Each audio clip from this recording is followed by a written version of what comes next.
Sponsors जो हमारे हैं, जिनके बिना ये कार्यक्रम अधूरा है, उनका नाम लेना चाहूँगी, क्योंकि जी मीडिया पत्रकारिता के ज़रिए प्रत्येक सामाजिक सरोकार को निभाता रहा है और इस मुहिम में साथ दे रहे हैं हमारे वैल्यूएबल स्पॉन्सर। तो एक एक करके मैं सभी का नाम लेना चाहूँगी।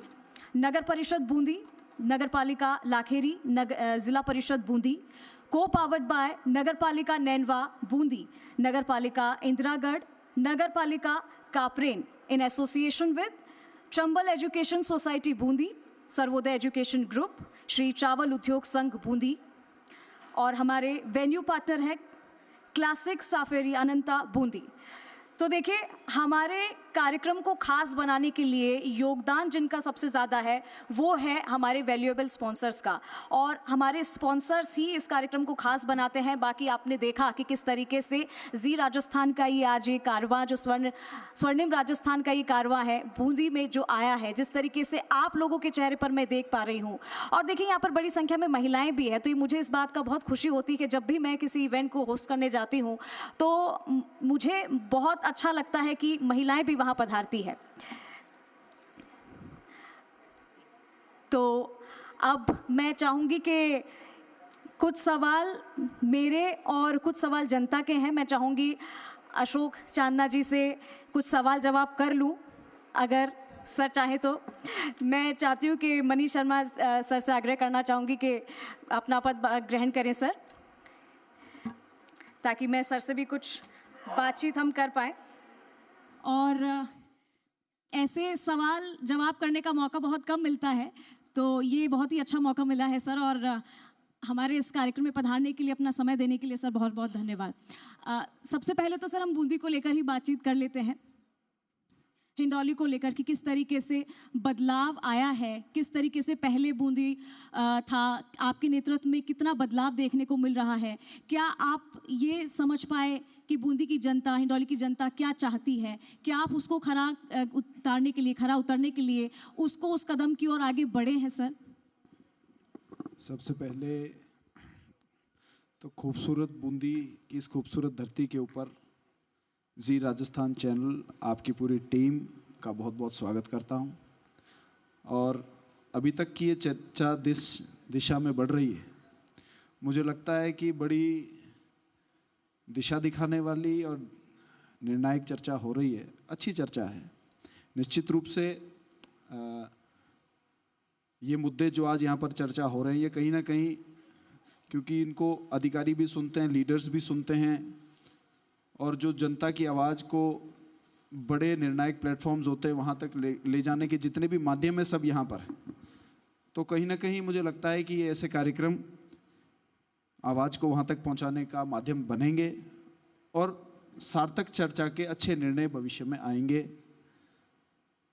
इसमें कोई दो राय नहीं है कि आपने केवल हिंडौली की बात नहीं, बूंदी हमारी राजस्थान के सबसे खूबसूरत शहरों में से है।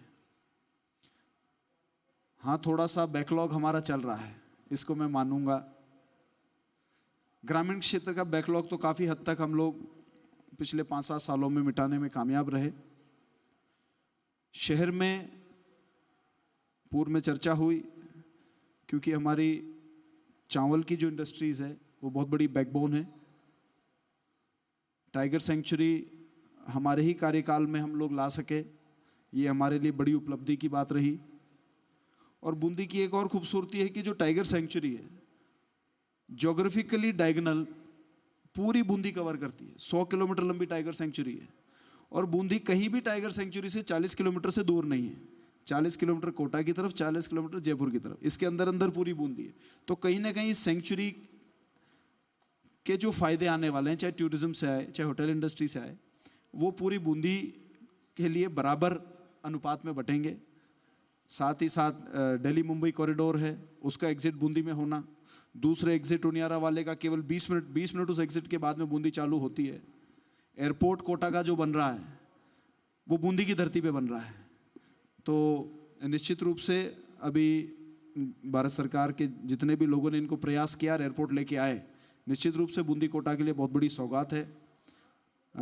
एयरपोर्ट से 20 मिनट कोटा है तो 20 मिनट ही बूंदी है, तो कहीं ना कहीं उसका पूरा फायदा मिलने वाला है। आने वाले समय में नए डिज़ाइंस के साथ में, नए उद्यमियों के साथ में, नए आइडियाज़ के साथ में, नए विजन के साथ में बूंदी का बेहतर डेवलपमेंट होगा, इसकी पूरी उम्मीद है। उम्मीद आपको है तो सर उम्मीद पूरी भी होगी, इसी की हम इच्छा भी करते हैं। और सर हम युवाओं की भी अब बात करेंगे, क्योंकि युवा हमारे बीच में काफ़ी हैं, लेकिन अगर देखिए मुंह नीचे मत करिए, आपकी यहीं पे बात हो रही है तो आप ऐसे शर्माइएगा मत अगर मैं आपके पास सवाल लेकर आ गई तो। चलिए कोई बात नहीं, वो अलग बात है सर। तो युवाओं के लेकर कैसे, मैं चाहती हूँ कि यहाँ का युवा, बूंदी का युवा सर ऐसे करके बात करे, सर ऐसे करके पूछे सवाल या देखे। सर हम चाहते हैं कि बूंदी का जो युवा है वो कैसे मजबूत बने। खेल की भी अगर हम बात करते हैं, खेल को कैसे मजबूती से बनाया जा सकता है, आप इस चीज़ में किस तरीके से, हरियाणा के जो लोग हैं, राजस्थान के लोग भी उतने उन्नत कैसे बने। खेल में हरियाणा का लाजवाब प्रदर्शन रहता है सर, तो राजस्थान के लोग पीछे नहीं रहने चाहिए, इसको लेकर क्या कहें? नहीं, बिल्कुल बूंदी का युवा सवाल पूछने में कहीं पीछे नहीं है। अभी आपने वो मैडम के सवाल पूछे, मैं उनकी फैमिली को जानता हूँ, वो किसान परिवार हैं और उनके बच्चे मेरे साथ पढ़े हुए हैं परिवार के। तो कितनी मजबूती के साथ में उन्होंने सवाल पूछा। तो बूंदी में सवाल पूछने वालों की कमी नहीं है, बहुत मजबूत लोग हैं। खेलों की दिशा में पिछले 5-7-8 साल में काफ़ी अच्छा इंफ्रास्ट्रक्चर डेवलप हुआ है। बूंदी सिटी के अंदर भी केंद्र सरकार से बड़ा स्टेडियम आया, जो ब्लॉक लेवल्स पर है वहाँ बड़े स्टेडियम्स बने। तो भविष्य में मुझे लगता है कि खिलाड़ियों की बहुत अच्छी स्ट्रिंग तैयार होने वाली है। आउट ऑफ टर्न में जो हमने पॉलिसी बनाई उसमें बूंदी के बहुत सारे बच्चे आउट ऑफ टर्न पॉलिसी में जॉब लगे, तो कहीं ना कहीं बूंदी स्पोर्ट्स की तरफ भी बढ़ेगी, एजुकेशन की तरफ तो शुरू से बढ़ी रही है, इसमें कोई कमी नहीं है। एजुकेशन को लेकर भी बात कर लेते हैं सर। कोटा में जिस तरीके से बच्चे बहुत बड़ी संख्या में आते हैं, एजुकेशन हब है कोटा, लेकिन कई सारी चीज़ें हमने देखी है, कई सारी घटनाएं हमने देखी है कि बच्चे वहाँ पर पढ़ने ज़्यादा आते थे, पहली संख्या ज़्यादा थी सर, लेकिन काफ़ी ऐसे केसेस आने लगे कि सुसाइड ज़्यादा होने लगे थे। इसको लेकर भी हमें लगा कि सवाल करना चाहिए, बहुत ज़रूरी भी है बच्चों के भविष्य के लिए। तो सर उसको कैसे बदला जाएगा, क्योंकि कई बार ऐसे होता है मेंटली परेशान होते हैं बच्चे, स्ट्रेस ज़्यादा होता है, कभी कोई और रीज़न सामने आता है, तो क्या इस चीज़ को हम ओवरकम कर सकते हैं, कम कर सकते हैं? नहीं, देखिए कोटा ने ये जो कोचिंग इंडस्ट्री है, इन्होंने पूरे देश के अंदर एक मिसाल पैदा करी है।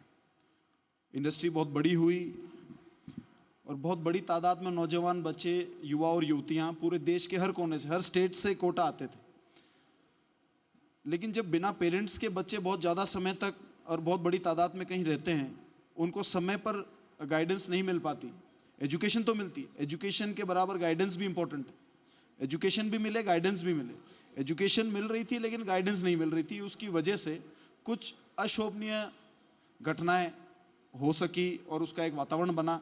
अब बड़े बड़े शहरों में कोचिंग हब्स उनके खुद के खुल गए हैं, तो मुझे लगता है कि बच्चों को एजुकेशन के साथ साथ में पेरेंटल गाइडेंस बहुत ज़्यादा ज़रूरी है, वहाँ पर मिलेगी।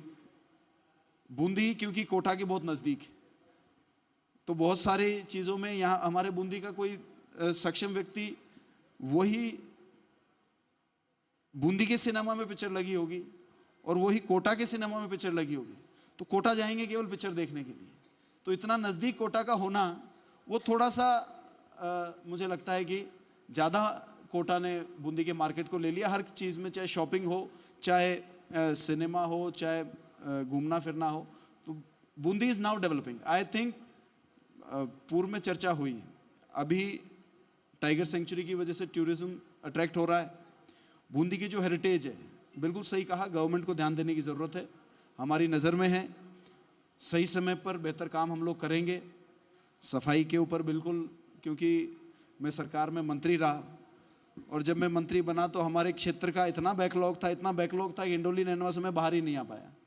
तो कहीं ना कहीं मेरे दिल में एक विचार है कि जब फिर से कभी भी, जब भी, क्योंकि ये तो योग की बात, जब भी मौका मिलेगा तो मेरा शहर जो मेरे को बूंदी को देना है, वो मैं अगली बार ज़रूर बूंदी शहर के ऊपर भी मेरा सपना, क्योंकि कोटा एक, अगर आप कोटा जाएंगे, आनंद महिंद्रा जी ने अपने पर्सनल हैंडल के ऊपर कोटा को पोस्ट किया, कोटा के शहर के डेवलपमेंट को पोस्ट किया।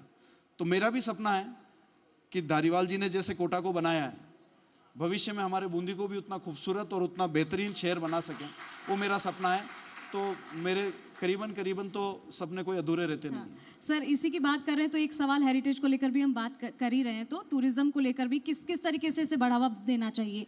क्योंकि आपने बात की कि सुंदर शहर है, तो सुंदर ज़िला है बूंदी, बावड़ियों का शहर है, तो ये बावड़ियों को संरक्षण कैसे दिया जा सकता है? क्योंकि काफ़ी ऐसे किले हैं सर जो जर्जर स्थिति में जा रहे हैं, उनका रखरखाव कैसे होना चाहिए, मजबूत कैसे होना चाहिए, उसे सुंदर और कैसे बनाया जाना चाहिए? नहीं, देखिए, हेरिटेज तो जब तक उसका रख रखाव नहीं होगा तो वो खराब होती जाएगी।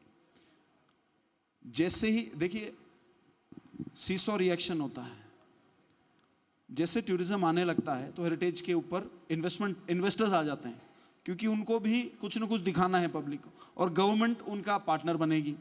तो मुझे लगता है कि टाइगर सेंचुरी के अलावा बूंदी की हेरिटेज, इसका संरक्षण अब शुरू, ये माइंडसेट हो गया। पुरानी हवेलियां लोग शहर में लेके, उन हवेलियों का जो सौंदर्यीकरण है वो ऑलरेडी आइडिया कुछ सालों से शुरू हो गया है, और आने वाले समय में वो बेहतरी की तरफ जाएगा। उसके अलावा एक बूंदी का बहुत बड़ा जूल है जिसकी कोई बात नहीं करता है, अभी तक उस चर्चा में नहीं आया, क्योंकि मेरे दिमाग में, उसलिए आपको बता रहा हूँ। केशव राय जी का जो केशव राय पाटन के अंदर केशव राय जी का मंदिर है, वो बूंदी के अंदर एक जूल है, अनएक्सप्लोर्ड है। वहां पर घाट है, बूंदी का केशव राय जी का घाट एक समय में, आने वाले समय में बनारस के घाट के टक्कर का घाट बने, और रिलीजियस टूरिज्म भी अट्रैक्ट बूंदी की तरफ हो, ऐसा आइडिया है। जब समय आएगा, अभी बातें करने से कोई फायदा है नहीं, जब करके दिखा देंगे तो शहर के लोगों को बताएंगे हमने ये किया है। बहुत उम्दा सर, क्योंकि बातें करने से बातों को धरातल पर उतारना बहुत ज़रूरी है, उन चीज़ों को, उन विजन को। सर, अब इसी के से आगे बढ़ते हुए मेरा एक सवाल युवाओं को लेकर भी है। एक बहुत अच्छी बात आपने कही थी विधानसभा में, युवाओं को लेकर एक मुद्दा उठाया था, क्योंकि आज का युवा नशे की तरफ भाग रहा है। बहुत ज़्यादा ऐसे केसेस सामने आ रहे हैं, जो बच्चे जो हैं, जो यंगस्टर्स हैं, वो नशे में जकड़े जा रहे हैं। तो कैसे उनको उसमें जाने से रोका जाना चाहिए? आपने कई बार इस मुद्दे को भी उठाया विधानसभा में, और नशा जो है वो नाश कर देता है। तो अगर यंगस्टर, आज का युवा अगर नशे की तरफ ही खींचा चला जाएगा तो उसका भविष्य तो बर्बाद होना तय है। इसे कैसे देख? देखिए, नशा और अपराध, ये दो चीजें हैं जो युवा को सबसे ज्यादा बर्बाद करती हैं।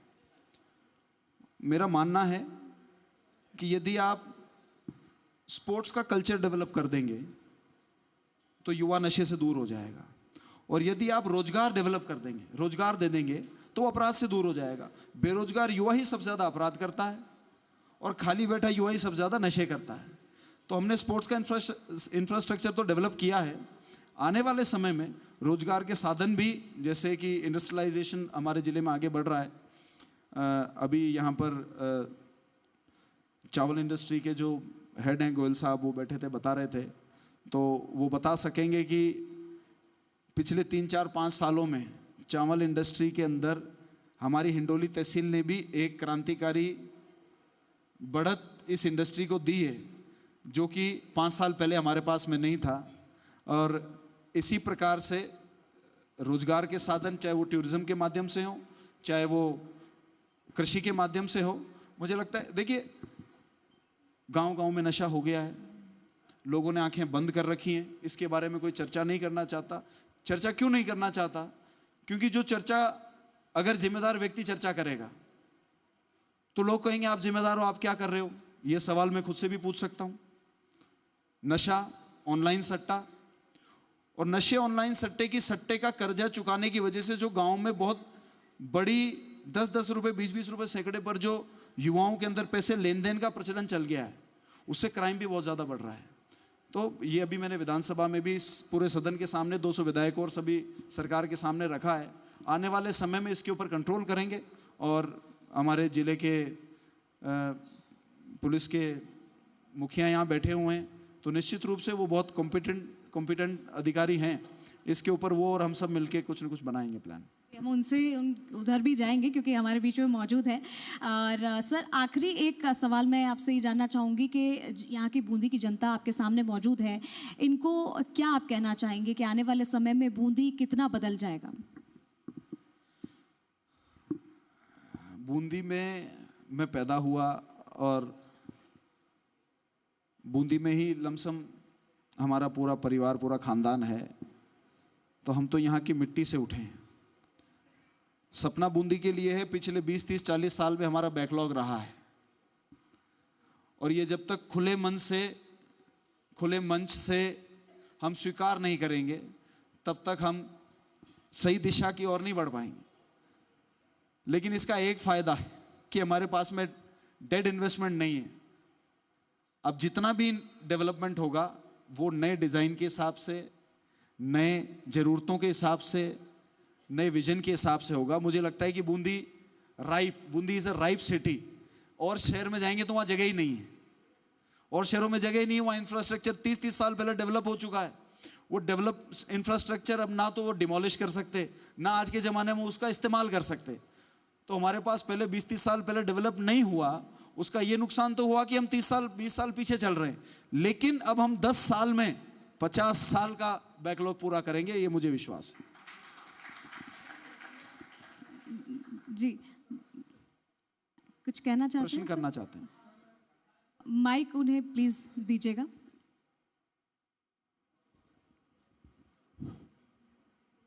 चांदना जी से मेरी एक अपेक्षा है, आप हिंडोली से विधायक हैं। हिंडोली में जो साधन नहीं है, इनकम के साधन जब हिंडोली में नहीं है, तो मेरे हिसाब से आपसे ये एक अपेक्षा है कि हिंडोली में आप डेयरी उद्योग को अधिक रूप से पनपाए, क्योंकि वहाँ पर छोटी छोटी जोतें हैं। इसलिए डेयरी उद्योग अगर आप पनप सके तो ऐसी आपकी अपेक्षा है, आप इसके लिए ठीक है प्रयास सर, करना डेयरी उद्योग चाहिए। कैसे बढ़े, कैसे मुझे जी सर। हिंडोली में गन्ना उद्योग बहुत पुराना उद्योग है। गुड़ हिंडोली का प्रसिद्ध गुड़ है पूरे राजस्थान में। तो गन्ने की कैसे पैदावार बढ़े, क्योंकि अभी एक बहन जी ने एक प्रश्न रखा था कि जितनी लागत कृषि की होनी चाहिए उतनी लागत कृषि की हो नहीं रही। तो ये लागत जब भी कृषि के साथ हो सकती है जब कृषि के साथ डेयरी उद्योग पनपे, और इसके साथ साथ जो वहाँ छोटी जोत है तो ठीक हम है सर, गन्ने का हम पैदावार भी। शायद सवाल आपका पूछ लिया है। जी जी नहीं, बहुत अच्छा सवाल है आपका कि उद्योग के रूप में डेयरी डेवलप क्यों नहीं हो सकती है। तो मैं आंकड़ों के लिए यहाँ पर बता देता हूँ। आज तक तो हमारा दुर्भाग्य ये रहा कि बूंदी की डेयरी कोटा की डेयरी के साथ में कोलैब है। कोटा की डेयरी ही बूंदी का संचालन करती है, और उसका 90% दूध, कोटा डेयरी का 90% दूध बूंदी से जाता है, और उस 90% का 80% हिंडोली नैनवा तहसील से जाता है। तो ये मेरा प्लान है। मैंने पूर्व में प्रयास किए, लेकिन काफ़ी प्रयासों में 100 में से 80 पूरे हो गए, 10-20 रह गए कि बूंदी की डेयरी हम लोग कोटा से पहले तो अलग करेंगे, फिर यहाँ के जो पशुपालक हैं, क्योंकि कोटा इतना बड़ा जिला है, उसके शेडो में बूंदी गायब हो जाता है। आने वाले समय में हम बूंदी की डेयरी को अलग करेंगे, बूंदी के पशुपालकों को मजबूत करेंगे, और पशुपालन और डेयरी एक इंडिविजुअल रोजगार का साधन बनेगा। ये मैं आपसे वादा कर रहा हूँ। बहुत बहुत धन्यवाद सर। आपके साथ पैनल जी संजय, आप माइक उन तक पहुंचाइए। सर्वप्रथम तो भाई रामफूल जी जो यहाँ जी न्यूज के संवाददाता हैं, उनको बहुत बहुत धन्यवाद देता हूँ कि उन्होंने बहुत अच्छा कार्यक्रम किया है। ये यहाँ प्रश्न बात इस बात का है कि अशोक चांदना जी जो है वो तो विपक्ष के विधायक है, यहाँ सरकार का कोई प्रतिनिधि तो है नहीं, और जी न्यूज को सरकार से पूछना चाहिए और पब्लिक को सरकार से पूछना चाहिए, वो तो यहाँ पर है नहीं। लेकिन फिर भी ये जो कार्यक्रम है जागृति के, आ ही रहे हैं बस। ये जागृति के लिए बहुत अच्छा कार्यक्रम जी, है। वो आ ही रहे हैं, आप वेट करिएगा। एक मैं निवेदन कर दूं, बूंदी शहर पर्यटक की दृष्टि से, हेरिटेज की दृष्टि से, उद्योगों की दृष्टि से, सभी दृष्टि से मजबूत है, ये सत्य है। लेकिन जितने भी विदेशी पर्यटक या देसी पर्यटक आते हैं वो सबसे पहले यही बोल करके जाते हैं कि डर्टी बूंदी है। हम कितना भी लिख दें कि सुंदर बूंदी, अच्छी बूंदी, सब कुछ लिख दें, लेकिन वो देख करके यही जाते हैं कि गंदी बूंदी। कितना विकास हम कर पा रहे हैं वो हमारे अंदर में सोचें। लेकिन पिछली सरकारों ने क्या किया उस पर न जाए, वर्तमान की बात करें हम। धन्यवाद, इतना ही कहना चाहूँगा। बिल्कुल, और ये हमें भी सोचना चाहिए कि अगर कोई आता है, किसी शहर में जाता है। हाँ जी, जवाब देना जी ठीक रहेगा। जी। चश्मा आपका बहुत अच्छा है। नहीं, मुझे अच्छा लगा इसलिए मैं आपकी तारीफ कर रहा हूँ। और चश्मे से नजरिया भी अच्छा है सर। नहीं नहीं, बिल्कुल बिल्कुल बिल्कुल, नज़रिया भी बहुत अच्छा है। ये सवाल तो हमारे बीच में होटलियर अक्षय जी थे, उन्होंने काफ़ी हद तक हमको समझाने की कोशिश करी। मुझे लगता है कि सबकी कमी है, हमारी भी कमी है। इच्छा शक्ति एक ऐसी चीज़ होती है, 80% चीज़ें इच्छा शक्ति से होती हैं। स्ट्रक्चर में, सिस्टम में, व्यवस्था में सुधार की ज़रूरत है। और मैं उन लोगों में से हूँ जो सबसे पहले कहते हैं। अभी तो हमारे हाथ में, क्योंकि हम विपक्ष में बैठे हैं, उतनी ताकत नहीं है। केवल जज्बे से हमको कहीं लेके चलना है आपको, तो हम आपके आदेश पर वहाँ चल के जैसा आप चाहेंगे कर सकते हैं। लेकिन आने वाले समय में निश्चित रूप से, क्योंकि होटल इंडस्ट्रीज़ आ रही हैं, हवेलियाँ रेनोवेट हो रही हैं, तो सफाई पे सबसे पहले ध्यान देने की ज़रूरत है। इससे कैंपेन करें। देखिए, आप बुरा मत मानना, मैं एक बात कहता हूँ, जब वोट सड़क पर पड़ेगा तो सड़कें बनेंगी, जब वोट मंदिर पर पड़ेगा तो मंदिर बनेगा, जब अस्पताल के नाम पर वोट पड़ेगा तो अस्पताल बनेंगे, जब सफाई के नाम पर जिस दिन आप वोट देने लग गए उस दिन बूंदी की किस्मत बदल जाएगी। आप बुरा मत मानना, कमी हमारी भी है, लेकिन कमी थोड़ी थोड़ी सबकी है। मुद्दों के ऊपर, जरूरतों के ऊपर, विकास के ऊपर, हमारी आने वाली पीढ़ियों के भविष्य के ऊपर, देश के भविष्य के ऊपर, जिस दिन हम उन विचारों के साथ में वोट देने लग गए ना, तो ये सारी व्यवस्था सुधर जाएगी। मगर आपको और हमको पता है कि हम क्या गलती कर रहे हैं। अगर हम सब मिलकर गलती सुधारेंगे तो जरूर सुधर जाएगी। अच्छा सर, क्योंकि अब बहुत सारी बातें हुई भी है, विकास को लेकर भी बातें हो गई है, बहुत सारी चीज़ों का हमारी ऑडियंस से भी सवाल आया भी है इसको लेकर, लेकिन जिस विकास और जिस बदलाव की बात हम करते हैं कि उसे सभी को, आप भी सवाल लेना चाहेंगे? जी बहुत बढ़िया, आज तो बूंदी की जनता बिल्कुल तैयार है, माइक उन तक पहुँचाइए संजय जी।